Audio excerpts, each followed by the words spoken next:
Hi, I'm Claire and this is the mid-year book Freakout tag, which was originally created by Ellie and Shami. I will leave a link to their channels in the description box below. I am super excited to be filming this tag today because so many people on booktube have done this video. It really made me want to film it, and also because I've been taking a look at my reading goals for 2019 recently and I've not been doing as bad as I thought I might be, so I guess it's not like so much a Freakout tag as it might have been in previous years. The first question is the best book you've read in 2019, and for me that would definitely be Record of a Spaceborne Few by Becky Chambers. This is the third novel in her Wayfarers universe. It's not a direct sequel to The Long Way to a Small Angry Planet, but it's kind of in the same world. It is a bit of a slower novel. It doesn't have like a ton of super pacey plot, which I know some people disliked, but I really loved the world building in this book, and I especially enjoyed like how hopeful I found the whole book, the whole story, the scenario that is like set out for the future of humanity. Question 2 is the best sequel you've read in 2019, and for this one I'm gonna say Monstrous Volume 3 Haven by Marjorie Liu and Sana Takeda. I read the first book when it first came out and I enjoyed it. It was beautiful, but I felt very lost as to what was going on. So when I decided I would continue the series and read 2 and 3, I actually went back to the beginning and reread all 3 of them in a row, and I felt like actually 2 and 3 built up so well on the basis of the first book, and just like by the time we get to 3 I feel like we have a much better idea of what's going on and the forces at play, and I feel like I understand a lot better. Like, it's always as gripping as the first book was, but I don't feel as confused, and that's a very good feeling. Question 3 is a new release that you haven't read yet, and when I saw this question I immediately thought of Middle Game by Shannon Maguire, which I really want to read, and the response that people have had to it on booktube has been quite exciting to me, so I would like to definitely read that. But I also have The Raven Tower by Anne Leckie and A Memory Called Empire by R.K. Martin that I cannot believe I haven't read yet, so these 2 plus Middle Game, like, hopefully I get to them before the end of the year. Question 4 is your most anticipated release for the rest of 2019, and like I said in my most anticipated releases for the third quarter of the year, definitely Gideon and Ninth by Tamsin Muir. This is like the lesbian necromancers in space book that Tor has been hyping for so long. A lot of my friends have read review copies of it and absolutely loved it. I just pre-ordered the like beautiful hard copy with black sprayed edges, and I cannot wait. Question 5 is biggest disappointment, and I'm really sorry, but for me this has to be Vicious by V.E. Schwab. Now, I was reading this for the BookTube SFF award because Vengeful, the second book, is nominated, and like I DNF'd this halfway through. I read a little bit of Vengeful for the award, just like, so I had read a bit of it, but I also DNF'd it. The premise of this series with these 2 like superpowered humans who went from friends to enemies, like, to me that sounded like that had so much potential, and I'm a huge X-Men fan. I really enjoy Professor Xavier and Magneto like as friends and rivals, and I just wanted it to be more like that, and instead I just like literally didn't like any of the characters and didn't care what happened to them at all. I'm sure a lot of people love this, and I'm sorry if that's you, but it really wasn't for me. Question 6 is biggest surprise, and for this one I'm going to say On a Sunbeam by Tilly Walden.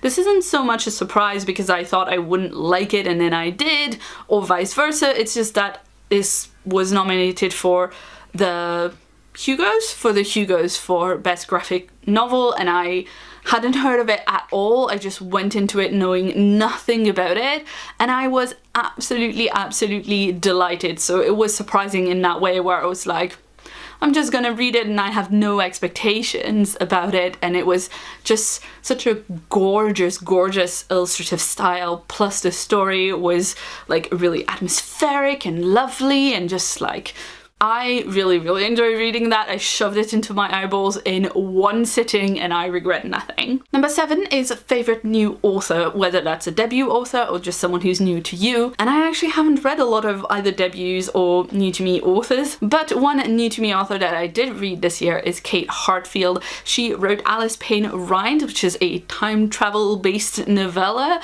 that's like both set in a historical setting in England, but also like in the future, and it's just really good fun, and I really love the timey-wiminess of it. There is a sequel that I really want to read, and probably will read in a readathon at some point because it's a novella and it's quite short.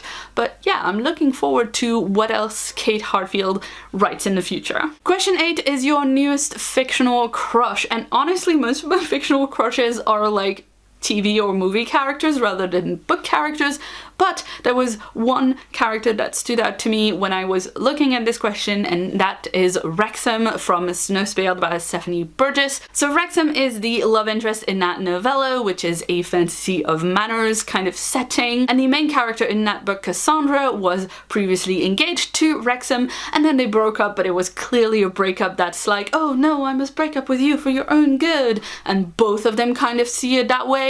But then of course during the novella shenanigans happen, and spoiler alert, they very obviously get back together and it's delightful. Number 9 is newest favorite fictional character, and for this one I'm going with Alice Payne from Alice Payne Arrives. This is a time-traveling novella. I've already said it's set partly in the future and partly in a historical setting in the UK, and Alice Payne is our main character from the historical sections of the book. She is an aristocrat, but her family is impoverished, and because she is a woman, she is not able to kind of like take the lead of like the affairs of her family, so she has to like pretend not to be involved with any of that and basically take the lead from the shadows. And also she has a girlfriend who is an inventor, and together they like put together this automaton that they can use to rob rich assholes on their way to see her father.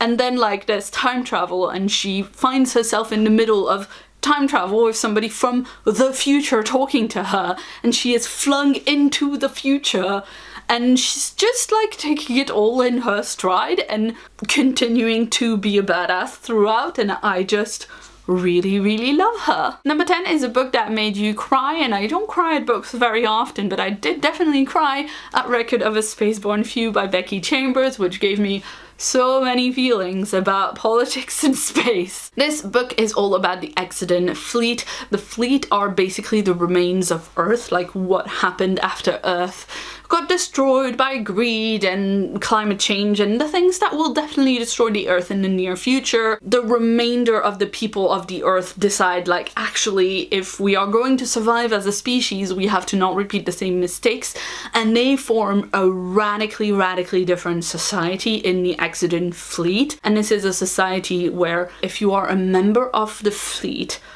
you will always have a roof on your head and you will always have food. And obviously the society has a lot of issues and whatever, like that's what the entire book is about, is exploring this society. But actually like the description of the rituals of that society felt really very real to me, and the way that someone coming from the outside who had really been struggling like saw that society when he first showed up there, like that description really got me. Radical hope and kindness in space, that is what gets to me. Question 11 is a book that made you happy, and while Record of a Spaceborne Few definitely made me happy, it also was quite full of complex feelings, and you know, it had murder, whereas Snowspelled by Stephanie Burgess was just utterly delightful from the word go, and I really loved it. Cassandra, our main character, is trained as a sorceress, but she doesn't have magic powers anymore,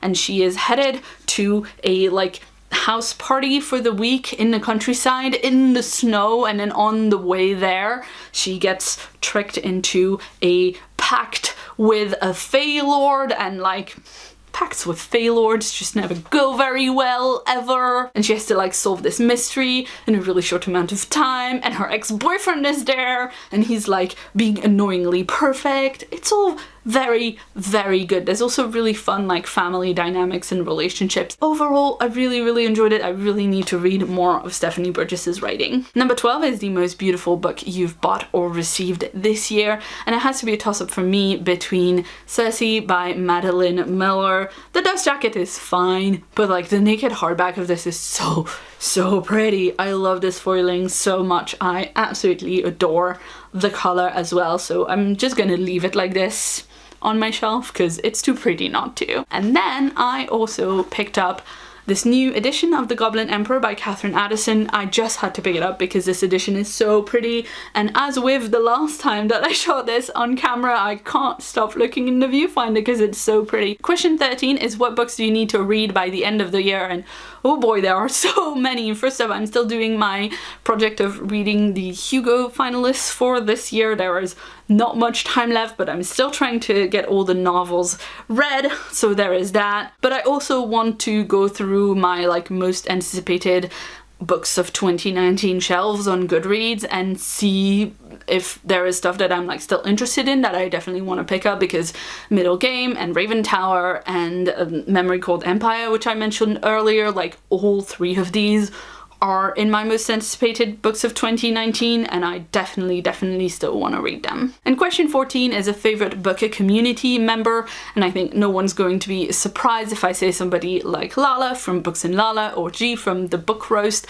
These are people that I watch and I see kind of like maybe changing trends in booktube as a genre for like longer videos and like little challenges over time and reading vlogs and things like that. So I'm looking at that kind of interestedly and thinking like, is that a thing that I should try? Like, should I do reading vlogs? Would people be interested in that, even if it's just me in my house? And I also really enjoy both G and Lala. I really enjoy the design work that they do around their channels and their thumbnails, and obviously G doing all the like owls and newt stuff for the magical readathon.